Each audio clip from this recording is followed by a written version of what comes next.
नमस्कार, नमस्ते, नमस्कार।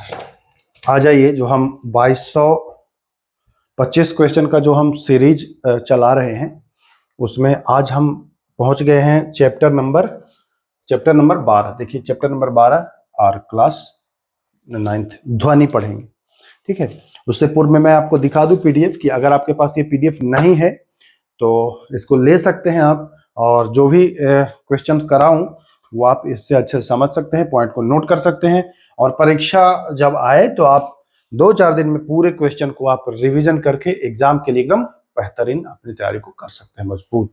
ठीक है, तो आइए आज हम ध्वनि पढ़ेंगे। प्रश्नों की संख्या अधिक होगी तो वीडियो थोड़ा लंबा हो सकता है। ठीक है, बाकी आपको पता ही है कि एनसीईआरटी में आपको करा रहा हूं। आप देखिए चैप्टर नंबर कहाँ पहुंच गए आप? चैप्टर नंबर आप पहुंच गए हैं 12 में, यानी कि अब लास्ट होने वाला है। एक वीडियो और इस पर आएगा। ये देखिए, ये है आपका ध्वनि, ये है आपका ध्वनि। ठीक है, और इसी से आपको मैं कंप्लीट करा रहा हूं। तो चलिए शुरू कर देते हैं। क्वेश्चन यहाँ पर निकाल लेता हूं मैं, इसमें पीडीएफ में भी। आ जाइए, प्रश्नों की संख्या ठीक ठाक है, ज्यादा है। चलिए, किस प्रकार की तरंगों में माध्यम के कण स्वयं आगे नहीं बढ़ते लेकिन विक्षोभ आगे बढ़ता जाता है? ये लाइन पूछ देता है आपसे एग्जाम में।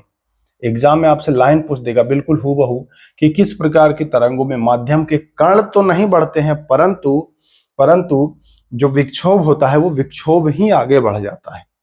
तो वो होता है यांत्रिक तरंग। कौन होता है? यांत्रिक तरंग। अब आप जान लीजिए कि ध्वनि क्या है। तो ध्वनि एक यांत्रिक तरंग में आएगा, अनुदैर्ध्य तरंग में आएगा। ठीक है, आगे हम लोग सब कुछ एकदम, अभी टेंशन ना लीजिए कि क्या है, कुछ सब आपको इतने क्वेश्चन करा दूंगा, सब आप समझ जाएंगे, इजिली आप समझ जाएंगे।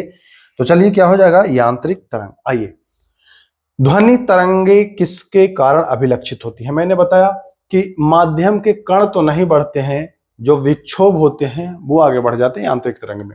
वही पूछ रहा है कि ध्वनि तरंगे किसके कारण अभिलक्षित होती हैं? तो माध्यम के कणों की गति के कारण। ठीक है, चलिए आगे चलते रहिए। एग्जाम हूबहू रट लीजिए, एग्जाम में क्वेश्चन हूबहू आएगा।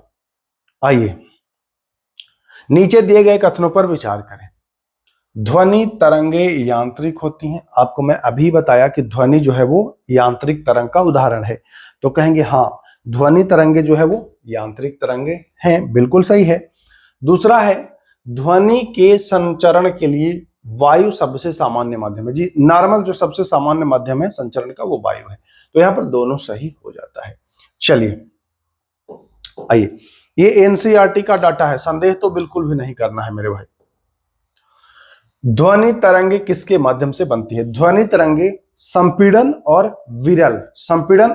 विरल से बनता है। ठीक है, किससे बनता है? संपीड़न और विरल से। ठीक है ना, संपीड़न और विरलन से बनता है ध्वनि तरंगे। सीधा आपको याद रखना है, ध्वनि तरंगे पहले प्रेशर से संपीड़ित होगा, फिर हवा से वो विरल हो जाएगा। तो यही बनता है संपीड़न और विरल, संपीड़न और विरल, ये बनता है ध्वनि तरंग।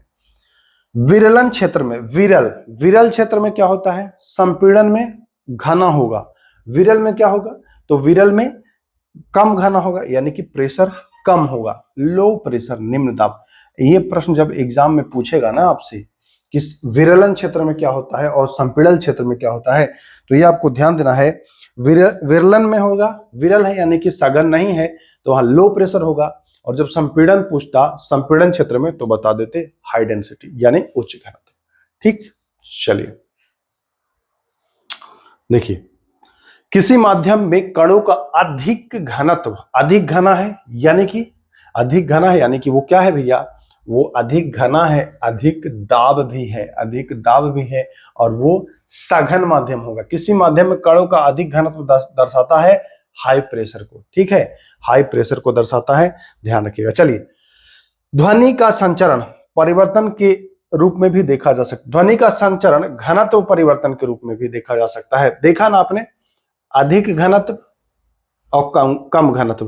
तो ध्वनि का जो संचरण है वो घनत्व परिवर्तन के रूप में देखा जा सकता है। आपको मैं बताया था अधिक सघन, ठीक है, अधिक सघन, और फिर होगा यहाँ पर विरल, यहाँ पर विरल होगा। तो यही तो कह रहा है कि ध्वनि का जो संचरण है वो घनत्व परिवर्तन है ना, यहाँ ज्यादा घना है, यहाँ कम घना है, बिल्कुल सही है। निर्वात में जो ध्वनि की चाल होती है वो सर्वाधिक होती है। अब आप कहेंगे हाँ सर बिल्कुल, दोनों कथन यहाँ पर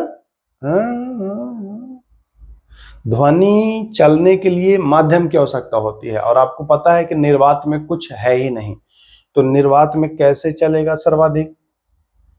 आप कहेंगे नहीं, पढ़ा तो हूं कि निर्वात में सबसे तेज चाल। अरे भाई वो तो प्रकाश का पढ़े हो ना, वो प्रकाश का पढ़े हो, ये ध्वनि का है। एक तो सही है परंतु कथन जो दो है वो गलत है, तो ध्यान रखिएगा। चलिए ठीक है। ध्वनि किस प्रकार की तरंग है? तो मैं बता चुका हूं कि ध्वनि जो है अनुदैर्घ्य तरंग है, अनुदैर्घ्य तरंग है। यहां बच्चा कंफ्यूज होता है अनुप्रस्थ में और अनुदैर्घ्य में। तो ध्वनि जो है ना भाई वो है क्या? अनुदैर्घ्य तरंग। ठीक है, अनुदैर्घ्य तरंग कैसा है? अनुदैर्घ्य।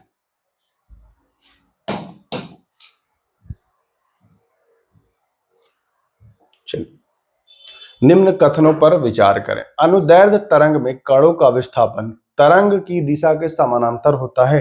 कणों का विस्थापन देखिए, जैसे ध्वनि यहां से निकला, ठीक है, तो ध्वनि इस ओर जा रही है, इस ओर जा रही है। यही कह रहा है कि अनुदैर्घ्य तरंग में कणों का जो विस्थापन है, जिधर तरंग जाएगा उसी दिशा में कण भी जाता है, उसी दिशा में कण भी जाता है।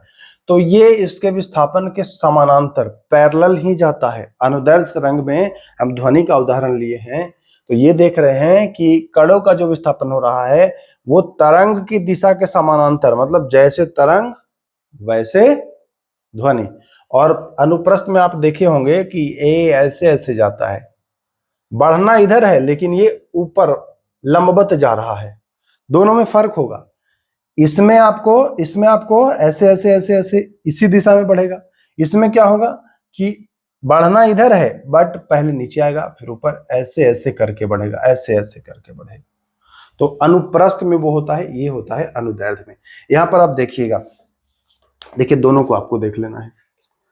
ये देखिए है ना, जिस दिशा में जा रहा है उसी दिशा में बढ़ रहा है, ये समझिएगा, आप अच्छे से समझ पाएंगे। एनसीईआरटी में बिल्कुल जो दिया गया है वो आपको अच्छे से समझ लेना है, ठीक है। चलिए चले आगे। तो दूसरा कथन क्या है? कण अपनी विराम अवस्था से आगे पीछे दोलन करते हैं। कण अपनी विराम अवस्था से आगे पीछे दोलन करते हैं, बिल्कुल सही है। अनुदैर्घ्य तरंग में कण उसी दिशा में जाता है, आपको मैं बता दिया, और कण अपनी विराम अवस्था से आगे पीछे दोलन करते हैं। तो यहां पर हो जाएगा कि दोनों सही। 869 का क्या हो जाएगा कि दोनों कथन जो है वो सही है, ठीक है। चलिए, अनुप्रस्थ तरंगों में विस्थापन कैसे होता है? अनुप्रस्थ तरंग में अभी बताया ना, अनुप्रस्थ तरंग में ये ऐसे जाएगा, तो ये लंबवत जाना इधर है, दिशा ये है, लेकिन ये ऊपर जाएगा नीचे आएगा, ऊपर नीचे जाएगा, उधर ही बट ऊपर नीचे करते, यानी कि तरंग के दिशा के लंबवत, परपेंडिकुलर जा रहा है, लंबवत जा रहा है ना, सीधे समानांतर नहीं जा रहा है, चीजों को समझिएगा। तो ये हो जाएगा लंबवत, तरंग की दिशा के लंबवत, परपेंडिकुलर। इनमें से कौन यांत्रिक तरंग नहीं है? देखिए यांत्रिक तरंग, आपको पता है जो प्रकाश है वो यांत्रिक नहीं है, बल्कि वो क्या है? अनुप्रस्थ है, वो अनुप्रस्थ है, ठीक है, वो अनुप्रस्थ तरंग है प्रकाश। तो ध्यान रखिएगा, यांत्रिक में ध्वनि आपका यांत्रिक तरंग है, जल भी आपका यांत्रिक। देखिए जल में दो चीजें आती हैं। जल में आपका एक आता है कि जल की सतह पर जो तरंग बनता है वो तो अनुप्रस्थ होता है, ठीक है, परंतु जो जल की गहराई में जो तरंगे जाती हैं वो यांत्रिक तरंग होता है। तो यहाँ क्लियर नहीं किया गया है कि सतह पर कि कहाँ, तो इसलिए हम इसको यांत्रिक मानेंगे और प्रकाश को मानेंगे अनुप्रस्थ तरंग। तो हम सी ऑप्शन लगाएंगे, प्रकाश वाला, ठीक है। बाकी ध्वनि यांत्रिक तरंग का उदाहरण है ही, आपको बता ही चुका हूं। 1 मिनट, चश्मा लगा लूं भाई। हाँ, संपीड़न क्षेत्र में क्या होता है? संपीड़न ज्यादा घना, संपीड़न मतलब ज्यादा घना, प्रेस, ठीक है, कंप्रेस, तो ज्यादा घना, तो घनत्व और दाब अधिक। ये तो बिल्कुल आप इजीली कर लोगे, समझ ही गए होंगे। दो क्रमागत संपीड़नों के बीच की दूरी को क्या कहते हैं? दो क्रमागत संपीड़नों के बीच की दूरी को कहते हैं वेवलेंथ यानी कि तरंग दैर्ध्य कहेंगे। दो क्रमागत संपीड़नों के बीच की दूरी को हम क्या कहेंगे? तो हम कहेंगे तरंग दैर्ध्य। ठीक है, आ गया क्वेश्चन नंबर 873। तरंग दैर्ध्य का एसआई मात्रक क्या है? तो तरंग दैर्ध्य का जो एसआई मात्रक है वो आप जानते ही हैं। तरंग दैर्ध्य में आप लंबाई माप रहे हैं ना, कि कितना गया, तो वो लंबाई में मापेंगे तो एसआई मात्रक लंबाई का मीटर आप कर दीजिए, तरंग दैर्ध्य का मानेंगे आप मीटर। हर्ट्ज होता है आवृत्ति का, ठीक है। न्यूटन तो आपको मैं बता चुका हूं, बल का होता है।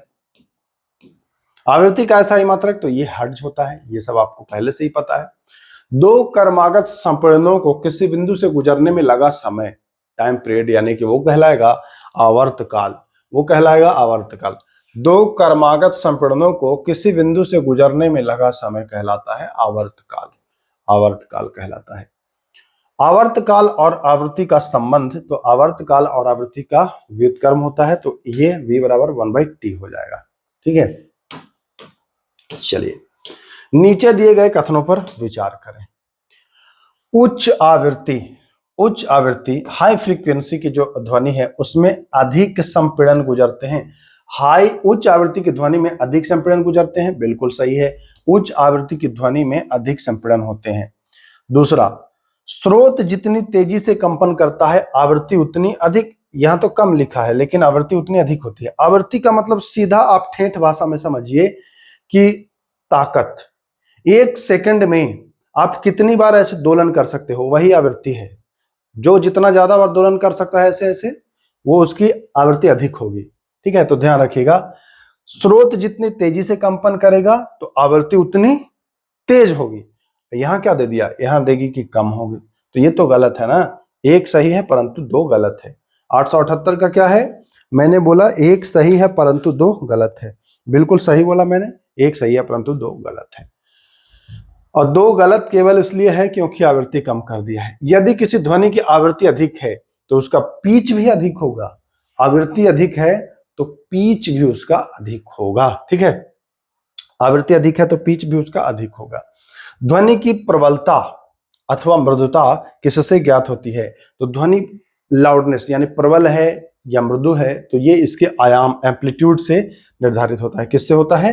एम्पलीट्यूड से इसके निर्धारित होता है। ठीक है, किससे? एम्पलीट्यूड से। आइए, मृदु ध्वनि का आयाम कैसा होगा? तो मृदु ध्वनि है यानी कि उसका आयाम जो होगा वो कम होगा। मृदु ध्वनि का आयाम कम होगा, वही प्रबल ध्वनि की आयाम जो है वो अधिक होगा। तो मृदु ध्वनि का आयाम कम होगा। वह गुण जो हमें समान पिच और समान प्रबलता की दो ध्वनियों में अंतर करने में सहायता प्रदान करता है। वह गुण बताइए जो समान पिच हो और प्रबलता भी समान हो, लाउडनेस भी समान हो, लेकिन उन दोनों ध्वनियों में अंतर आप कर लेंगे। वो करेंगे टिम्बर, यानी कि उसके गुणधर्म की वजह से, टिम्बर की वजह से। ठीक है, क्वालिटी गुणधर्म की वजह से। आ जाइए, ये प्रश्न बहुत इंपॉर्टेंट है जो कराया हूं, पूछता है। एकल आवृत्ति की ध्वनि को कहते हैं स्वर यानी टोन। एकल आवृत्ति की ध्वनि जो है उसको टोन कहते हैं। क्या कहते हैं भाई? एकल आवृत्ति की जो ध्वनि है उसको कहते हैं टोन। यहीं अगर अनेक रहे, अनेक आवृत्ति, तो वो हो जाएगा क्या? वो हो जाएगा स्वर नहीं होगा, सुर होगा। वो वाला सुर होगा। एकल जब रहे तो स्वर होगा और ज्यादा मिल जाए तो वो हो जाएगा सुर। देखिए आ गया 884वां वही प्रश्न है जो मैं बता रहा था। अनेक आवृत्तियों के मिश्रण से उत्पन्न ध्वनि को क्या कहते हैं? तो जब अनेक मिल जाए, इसको नहीं कहते हैं, उसको सुर कहते हैं। उसको कहते हैं सुर। सुर और स्वर में आप समझ गए। एकल आवृत्ति की ध्वनि को आप कहेंगे क्या? तो स्वर कहेंगे। और अनेक आवृत्ति के मिश्रण से जो ध्वनि उत्पन्न होता है उसको क्या कहेंगे? तो उसको कहेंगे कि वो है सुर। तो सुर और स्वर में दो अंतर आपको ध्यान रखना है। ठीक है, चलिए नीचे दिए गए कथनों पर विचार करें। प्रबलता ध्वनि के लिए कानों की संवेदनशीलता की माप है। बिल्कुल, प्रबलता जो है वो ध्वनि के कानों के लिए संवेदनशीलता की माप है। प्रबल मतलब एक सीधा सा समझिए कि प्रबल मतलब तेज आवाज, मृदु मतलब कम आवाज, सीधा सा यही समझिएगा। किसी इकाई क्षेत्रफल से एक सेकंड में गुजरने वाली ध्वनि ऊर्जा को ध्वनि की तीव्रता कहते हैं। बिल्कुल सही है कि किसी यूनिट इकाई क्षेत्रफल से एक सेकंड में जो गुजरने वाली ध्वनि की ऊर्जा है उसी को तीव्रता कहते हैं। तो यहाँ पर दोनों सही हो जाएगा।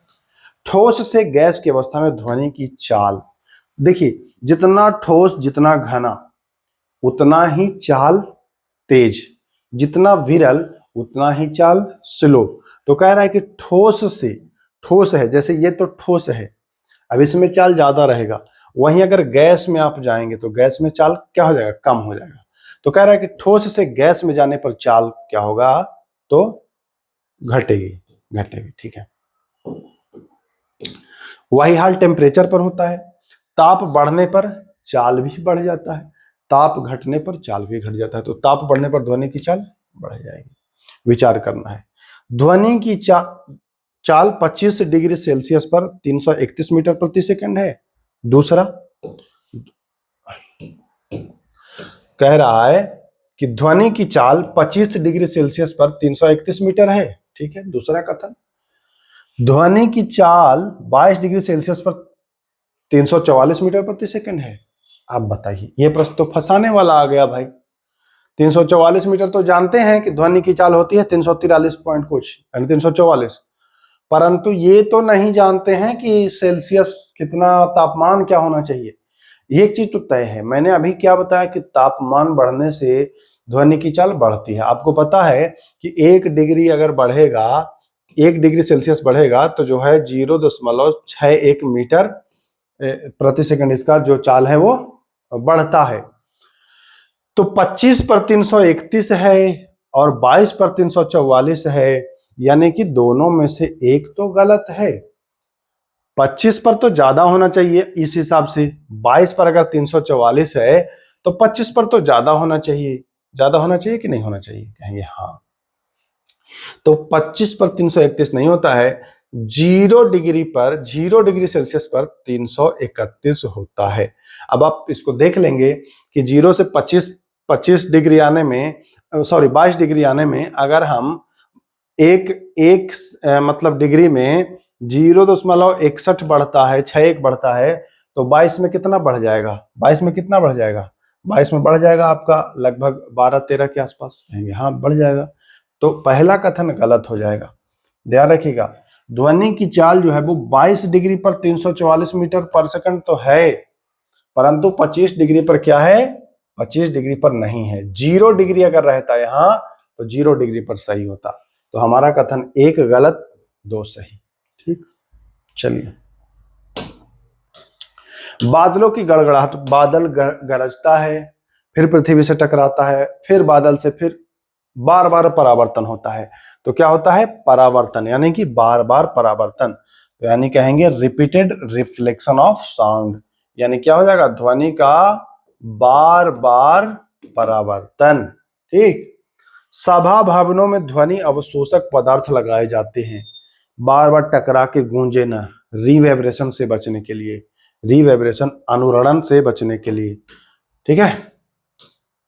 श्रव्य ध्वनि की आवृत्ति सीमा, श्रव्य मतलब सुनने वाले ध्वनि, तो कितना सुनते हैं हम। अच्छा, मैं आपको ये विकल्प छोड़ दीजिए, ये विकल्प छोड़ दीजिए, इसके अलावा मैं 4 विकल्प देता हूं आपको, और बताइए श्रव्य ध्वनि कौन सा है इसमें। ठीक है, पहला दे रहा हूं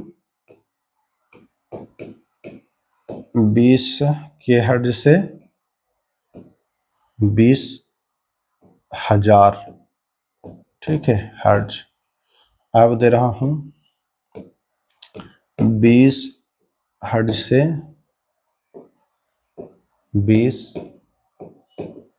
किलो हर्ट्ज, ठीक है। 20 किलो हर्ट्ज से 20,000 किलो हर्ट्ज, ठीक है, या इनमें से कोई नहीं। ये 4 विकल्प हैं।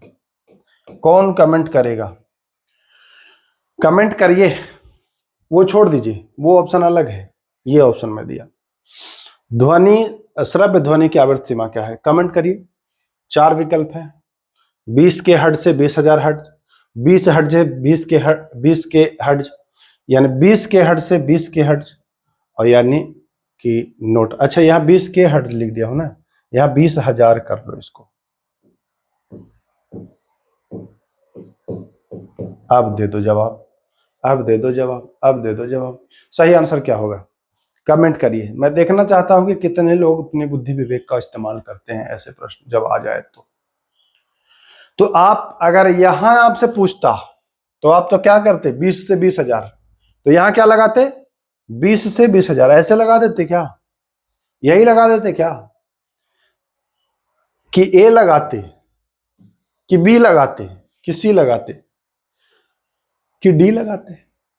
ध्यान रखो भाई, जितने लोग को लग रहा है कि सी होगा आंसर, वो सी नहीं होगा।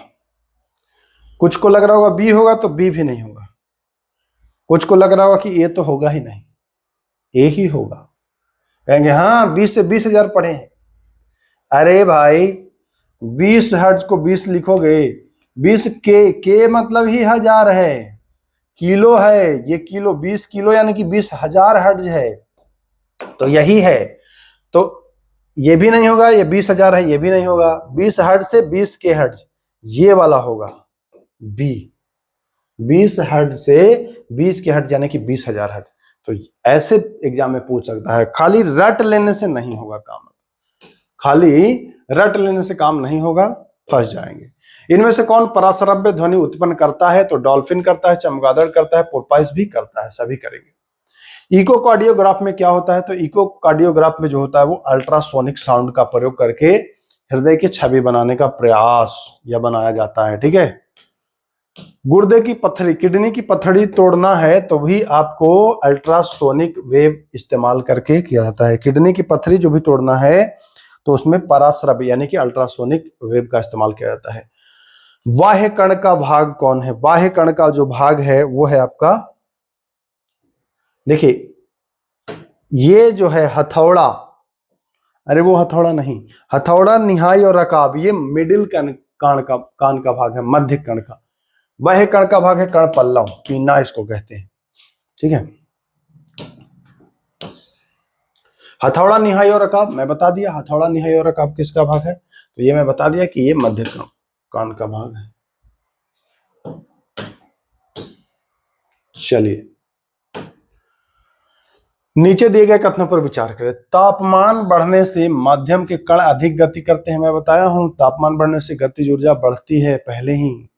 ठीक है, तो हाँ करते हैं। दूसरा, तापमान बढ़ने से ध्वनि की चाल भी बढ़ जाती है परंतु यहाँ धीमा हो जाता है, यानी एक सही है दो गलत है। विचार करें, वायु में ध्वनि की चाल तापमान बढ़ने पर बढ़ता है, तापमान बढ़ने पर चाल बढ़ता है, ये सबको पता है, तो पहला सही होगा। दूसरा, वायु में ध्वनि की चाल प्रति 1 डिग्री सेल्सियस पर 0.61 मीटर प्रति सेकंड बढ़ती है, ये भी मैं बता चुका, तो दोनों सही हो जाएगा यहां पर। ध्वनि बूम क्या कहलाता है, ध्वनि बूम क्या कहलाता है, तो ध्वनि बूम देखिए, जैसे ये रॉकेट है, ये रॉकेट उड़ रहा है, ठीक है, ये रॉकेट उड़ रहा है, तो रॉकेट से जो ध्वनि निकल रहा है, ध्वनि की चाल आप जान रहे हैं कि 343 मीटर पर सेकंड है, 343 मीटर पर सेकंड है। अब मान के चलिए कि रॉकेट की चाल 400 मीटर पर सेकंड है, 400 मीटर पर सेकंड है, तो रॉकेट से जो ध्वनि निकल रही है उससे तेज चाल तो रॉकेट की ही है, यानी कि ध्वनि से भी ज्यादा चाल है उसका, ध्वनि तो पीछे रह जाएगा, ध्वनि पीछे ही रह जाएगा। ठीक है, वही होता है ध्वनि बूम। जब कोई वस्तु ध्वनि की चाल से अधिक गति करती है तब उत्पन्न तीव्र ध्वनि ही कहलाता है, ध्वनि बूम कहलाता है। ठीक है, यही होता है ध्वनि बूम। ठीक, ध्यान रखिएगा। देखिए ये स्लंकी का जो प्रश्न आएगा ना, ये फंसा देगा आपको, और अगर आप बढ़िया से अनुप्रस्थ और अनुदैर्ध्य पढ़े हैं तो इसको इजीली कर लेंगे। स्लंकी को आगे पीछे हिलाएंगे, आगे पीछे। देखिए मैं आपको बताया था कि ध्वनि तरंग में जो है वो ऐसे ऐसे आगे पीछे रहता है, और प्रकाश में बताया था ये ऊपर जाएगा नीचे आएगा, ऊपर जाएगा नीचे आएगा। तो स्लंकी को जब आगे पीछे हिलाएंगे तो ध्वनि वाला फॉर्मूला लागू होगा, यानी ध्वनि वाला अनुदैर्ध्य है, तो बताएंगे कि स्लंकी को आगे पीछे हिलाएंगे ऐसे ऐसे, तो आगे पीछे जब हिलाओगे तो ये होगा अनुदैर्ध्य, और जब उसको ऊपर नीचे ऐसे ऊपर नीचे डब्बे जैसे ऊपर नीचे हिलाओगे तो वो होगा अनुप्रस्थ। तो ध्यान रखिएगा, दोनों इंपॉर्टेंट है। आगे पीछे हिलाने पर अनुदैर्ध्य होगा और स्लंकी को ऊपर नीचे हिलाने पर क्या होगा? अनुप्रस्थ होगा। ये ऊपर नीचे हिला रहा है तो अनुप्रस्थ होगा। अनुदैर्ध्य तरंग में कणों का कंपन किस दिशा? अनुदैर्ध्य है, अनुदैर्ध्य है तो ये ऐसे ऐसे होगा, यानी कि इसी के समानांतर, दिशा के समानांतर। तो तरंग के दिशा के समानांतर। और अनुप्रस्थ में, तो अनुप्रस्थ में मैं बताया हूं कि ऐसे ऐसे जाता है, यानी कि दिशा ये है, बाकी जाएगा ऐसे, यानी परपेंडिकुलर है, लंबवत है। तो तरंग की दिशा के लंबवत यानी परपेंडिकुलर। क्लियर है? समझने में परेशानी है तो बताइएगा। प्रबल ध्वनि है तो आयाम भी प्रबल होगा, अधिक आयाम होगा, ए हो जाएगा। ठीक है, प्रबल ध्वनि का आयाम क्या होगा? तो वो हो जाएगा अधिक। ये वाला प्रश्न मैं उड़ाया हूं, इस प्रश्न में उड़ाया हूं, ये ऑप्शन ही नहीं है, टिम्बर वाला हटा दिया हूं। जो नया पीडीएफ, अच्छा जो प्रिंट करा लिए हैं उनके लिए तो कोई दिक्कत नहीं, जो प्रिंट नहीं कराए हैं तो आंसर जो मिलाने के लिए या तो वो नया पीडीएफ आप सेव कर लीजिएगा। नया पीडीएफ अपडेट कर दे रहा हूं, नया पीडीएफ सेव कर लीजिएगा, उसमें जो कुछ क्वेश्चंस हटाए गए हैं वो सब उसमें मिल जाएगा। ठीक है, प्रबल ध्वनि का आयाम अधिक होता है। ध्वनि का वह गुण ये भी बता दिया कि ये हटा दिया हूं। किसी इकाई क्षेत्रफल में 1 सेकंड में गुजरने वाली ध्वनि को ये भी बता दिया हूं। 0 डिग्री पर वायु में ध्वनि की चाल 0 डिग्री पर 331 मीटर प्रति सेकंड, ये भी मैं करा चुका। जब कोई पिंड ध्वनि की चाल से अधिक वेग से चलता है वो होता है सुपरसोनिक। सुपरसोनिक विमान आप जानते ही होंगे, यही तो ध्वनि बूम बनाता है। कोई पिंड ध्वनि की चाल से अधिक चल रहा है तो सुपरसोनिक है, यानी कि ध्वनि बूम वो बना रहा है। क्या बना रहा है? ध्वनि बूम बना रहा है। ठीक है, आइए एल्युमिनियम में ध्वनि की चाल, तो एल्युमिनियम में ध्वनि की चाल जो है वो 6420 मीटर पर सेकंड। जल में ध्वनि की चाल 1531 मीटर के आसपास, सॉरी 1500 के आसपास है, 1531 नहीं है 1500। जल में ध्वनि की चाल जो है, जो एनसीईआरटी का डाटा है वो है 1498। अब समुद्री जल में इसलिए ज्यादा होता है कि समुद्री जल में कुछ ठोस पार्टिकल होंगे, है ना, कुछ ठोस पार्टिकल होंगे तो ठोस में चाल बढ़ जाता है, इसलिए समुद्री जल में बढ़ जाता है। ध्वनि किस नियम का पालन करती है? तो ध्वनि जो है वो परावर्तन के नियम का पालन, सॉरी अपवर्तन के नियम, जो अपवर्तन का नियम है उसका पालन करती है। अपवर्तन नहीं यार, सही तो बोल रहा हूं, परावर्तन। जो प्रकाश के परावर्तन का नियम है वही ध्वनि का भी नियम है। ठीक, यहां कंफ्यूजन हुआ था लेकिन क्लियर कर लीजिए, परावर्तन, सॉरी। आइए प्रश्न क्या, हमारे मस्तिष्क में ध्वनि की संवेदना, तो सेकंड का 10वां भाग, सेकंड का 10वां भाग, सेकंड का 10वां भाग।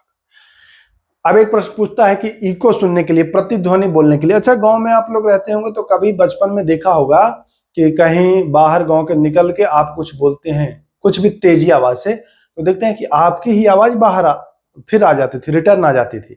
या कभी पहाड़ों में गए हों तो पहाड़ों में कुछ चिल्लाइए जोर से, सिनेमा में अक्सर दिखाया जाता है, तो आपकी आवाज पुनः सुनाई देती है।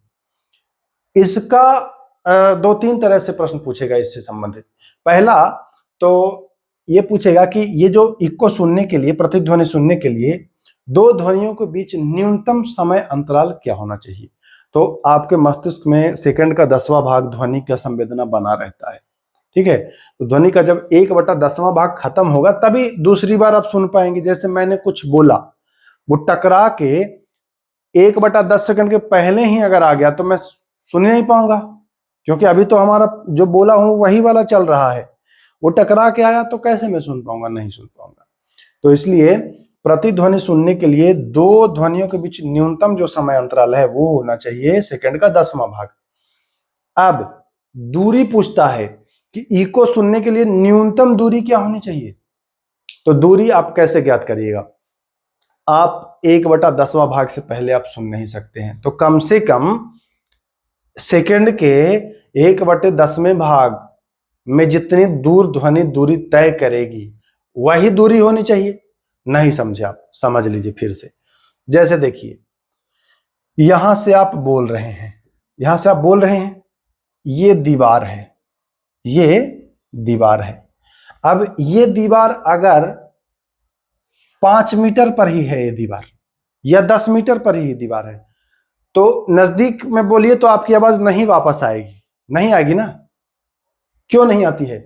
क्योंकि ये 5 मीटर तय करने में ध्वनि को कितना समय लगेगा? 1/10 सेकंड से भी कम लगेगा। तो 1/10 सेकंड से कम लग रहा है तो आप कैसे सुनेंगे? 1/10 सेकंड से थोड़ा अधिक लगता तो आप सुन लेते, लेकिन यहाँ 1/10 सेकंड से कम लगा, कैसे सुनेंगे? नहीं सुन पाएंगे।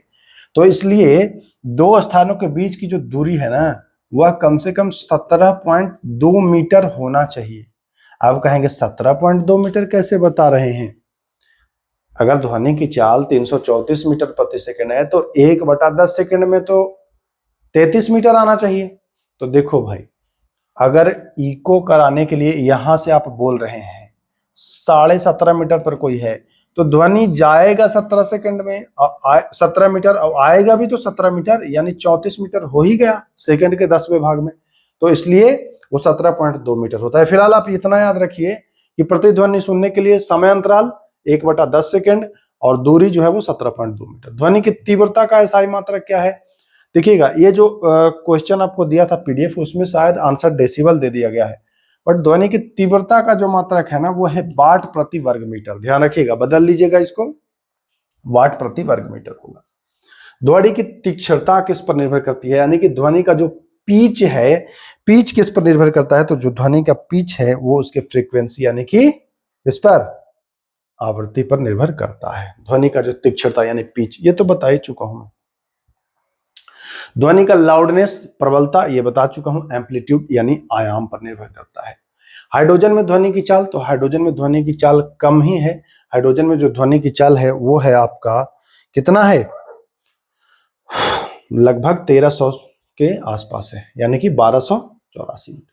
ऑक्सीजन में ध्वनि की चाल, तो ऑक्सीजन में तो बहुत कम है। एनसीईआरटी तो इसको और कम देता है, 200 300 कुछ देता है, 200 नहीं 300 देता है, 350 के आसपास। तो आप मान लीजिए 350 कौन सा होगा इसमें? 331 मीटर आप लगाइए। 350 है ना, ये 300 वाला मत लगाए, 331 लगाए। एनसीईआरटी का चूंकि डाटा है। सल्फर डाइऑक्साइड तो इसको लगभग 200 देता है, 209 के आसपास, तो यही लगाइए। और समुद्री जल, चूंकि इसमें थोड़े पार्टिकल होंगे, तो ये हो जाएगा 1500 प्लस हो जाएगा, क्योंकि शांत जल में 1498 था, तो ये हो जाएगा 1531। ठीक है, चलिए। प्रबल ध्वनि, ध्वनि प्रबल है, आयाम अधिक होगा, ये तो मैं कर ही चुका। ध्वनि प्रबल है तो आयाम अधिक होगा। ये प्रश्न को मैं हटाया हूं, मैं बता चुका। स्टेथोस्कोप जो होता है, ये बार बार परावर्तन की वजह से जो आला लगाते हैं डॉक्टर, उसी की बात की जा रही है भाई। जो डॉक्टर आला लगाते हैं उसमें हृदय की धड़कन इनके कानों तक सुनाई पड़ती है। क्यों? बार बार परावर्तन की वजह से, बार बार परावर्तन की वजह से ये ऐसा होता है। तो क्या हो जाएगा? बार बार परावर्तन। इनमें से कौन लगभग 25 किलो हर्ट्ज तक की ध्वनि सुन सकता है? देखिए, मनुष्य का कान सुनता है कितना? 20 से 20 किलो हर्ट्ज तक। ये 20 किलो नहीं कह रहा, ये 25 किलो कह रहा है। यानी कि मनुष्य तो कान नहीं सुनेगा, कुत्ता सुन लेगा। एक चीज और, एनसीईआरटी कहता है कि 5 वर्ष से कम आयु का बच्चा भी वो चीज सुन सकता है जो आप नहीं सुन सकते हैं। तो ये मान लीजिए, बच्चों को भगवान कहा जाता है ना, बच्चे कुछ ऐसी आवाज भी सुन लेंगे जो आप नहीं सुन पाएंगे। ये एनसीईआरटी का डाटा है, मैं अपनी मन से नहीं बोल रहा हूँ। 5 वर्ष तक का बच्चा जो है वह 25 हर्ट्ज तक सुन लेगा, 25 किलो हर्ट्ज तक। ठीक है, तो अब समझ लीजिए, जो आप नहीं सुन रहे हैं वो भी वो सुन लेगा, है ना बड़ी बात। तो ये हो जाएगा डी। 20 हर्ट्ज से 20,000 हर्ट्ज के बीच ध्वनि को कहते हैं श्रव्य तरंगे, ऑडेबल, है ना। ध्वनि क्या कहते हैं? श्रव्य, श्रव्य, सी हो जाएगा। ब्लॉक में दरार तथा आंतरिक दोष का पता करना है तो ये आप अल्ट्रासोनिक वेव का इस्तेमाल करिए। किसका करेंगे? आप अल्ट्रासोनिक वेव का इस्तेमाल करेंगे, यानी कि पराध्वनि का इस्तेमाल करेंगे। सोनार का होता है sound navigation and ranging, sound navigation and ranging. Sonar भी अल्ट्रासोनिक सिद्धांत पर काम करता है, यानी कि पराध्वनि तरंगे के ही माध्यम से काम करता है। सोनार किस प्रकार के तरंगों से कार्य करता है? तो ये करता है आपका पराध्वनि, अल्ट्रा। ठीक है, आ जाइए। आयाम का जो होगा वो एसआई मात्रक तो मीटर हो जाएगा। शांत जल में पत्थर फेंकने पर, देखिए शांत जल में मैं बताया था ना कि जल की गहराई में अनुदैर्ध्य है, और पत्थर फेंकते हैं तो देखते हैं कि ऊपर तक पूरा ऐसे ऐसे गोल गोल बन के जाता है ना, वेव बनेगा। तो ऊपर जो बनेगा वो अनुप्रस्थ बनेगा। इनमें से किस तरंग का ध्रुवण नहीं होगा? तो पोलराइजेशन जो होगा वो प्रकाश तरंग का होगा, अनुप्रस्थ का भी होगा, अनुदैर्ध्य का नहीं होगा। तो ध्यान रखिएगा, पूछता है ध्वनि का क्या ध्रुवीकरण हो सकता है? तो ध्वनि का नहीं होगा। ध्वनि का पिच किस पर निर्भर करता है? पिच किस पर निर्भर करता है ये तो मैं बता चुका हूं, दोबारा बताने की आवश्यकता नहीं है। ये फ्रीक्वेंसी है ना, अभी पहले ये प्रश्न आया था। पिच यानी कि फ्रीक्वेंसी। ध्वनि की आवृत्ति बढ़ाएंगे, पिच भी बढ़ जाएगा, सी हो जाएगा, बढ़ जाएगा। WHO के अनुसार मानव के लिए सबसे उपयुक्त ध्वनि, तो WHO के अनुसार 45 डेसिबल माना गया है। क्या माना गया है? 45 डेसिबल माना गया है। वायु में ध्वनि की चाल पर प्रेशर यानी कि दाब का प्रभाव, तो दाब का प्रभाव नहीं पड़ता है। वायु में ध्वनि की चाल आर्द्रता पर प्रभाव, आर्द्र होगा ध्वनि बढ़ जाएगी यानी बढ़ जाता है, आर्द्रता बढ़ेगी ध्वनि स्पीड बढ़ेगी। मैक संख्या क्या है? तो मैक संख्या है भैया अनुपात है, वस्तु का वेग और ध्वनि की चाल का अनुपात, यह है मैक संख्या। इनमें से कौन ध्वनि तरंगों का गुण नहीं है? देखिए, ध्वनि तरंगों का गुण पोलराइजेशन नहीं किया जा सकता है, लेकिन ध्रुवण नहीं किया जा सकता है। अब समाप्त हो गया। अगला वीडियो जो होगा वह देखिए, वो होगा चैप्टर 13 से अंतिम, क्लास 9th समाप्त हो जाएगा। बहुत आराम से हम लोगों ने पूरा कंप्लीट कर लिया। और अगर आपको अभी भी ये पूरे 2200 प्रश्नों का PDF चाहिए तो आप हमारे ऐप पाठशाला विद के की डाउनलोड करके वहां से आप पेड कोर्स में जाएंगे। NCERT साइंस मास्टर PDF है, मास्टर PDF को आप ले लेंगे, उसको प्रिंट करा के बढ़िया सा बना लीजिएगा और ये हमेशा काम आएगा, हर एग्जाम में काम आएगा, आपको काम आएगा, आपके भाई बहन जो भी पढ़ेगा उसको काम आएगा, क्योंकि ये पूरा डाटा NCERT का है और NCERT हमेशा पूछा जाता है परीक्षा में, आज नहीं, आज के कई साल पहले से, और पूछा भी जाएगा। ठीक है, तो अगला जो चैप्टर होगा वो 9th का लास्ट होगा, चैप्टर 13 से लेकर के एंड हो जाएगा। फिर हम लोग क्लास 10th में प्रवेश कर जाएंगे। कैसा लगा इतना सफर? कमेंट अवश्य करिएगा और क्लास कैसा लग रहा है ये भी जरूर बताइएगा। तो फिर मिलते हैं, तब तक के लिए नमस्कार, जय हिंद।